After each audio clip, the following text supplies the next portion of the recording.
தமிழக வெற்றிக் கழகத்தின் பிரச்சார வாகனத்தை பறிமுதல் செய்திட காவல்துறையினருக்கு நீதிபதி செந்தில்குமார் அதிரடி உத்தரவிட்டுள்ளார்.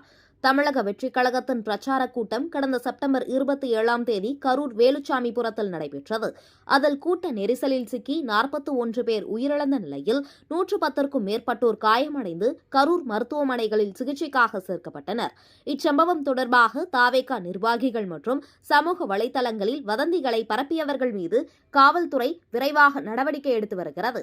இதனிடையே தாவேகா கரூர் நகர பொருளாளர் பவுன்ராஜ், மேற்கு மாவட்ட செயலாளர் மதியழகன் ஆகியோர் கைது செய்யப்பட்டு நீதிமன்றத்தில் ஆஜர்படுத்தப்பட்டுள்ளனர். மேலும் யூடியூபர் பிலிக்ஸ் ஜெரால் உள்ளிட்ட 4 பேர் வதந்தி பரப்பியதாக கைது செய்யப்பட்டுள்ளனர். மேலும் 25 சமூக வலைதள கணக்குகள் மீது வழக்கு பதிவு செய்யப்பட்டுள்ளது. இந்நிலையில் விஜய் சென்ற வாகனத்தின் உள்ளே மற்றும் வெளியே உள்ள சிசிடிவி பதிவுகளை சேகரிக்க வாகனத்தை பறிமுதல் செய்திட காவல்துறையினருக்கு நீதிபதி செந்தில்குமார் உத்தரவிட்டுள்ளார். அதே சமயம் சென்னை உயர்நீதிமன்றம் நீதிபதி செந்தில்குமார் கரூர் சம்பவம் தொடர்பான சிறப்பு புலனாய்வு குழுவுக்கு விரிவான உத்தரவையும் வழங்கியுள்ளார்.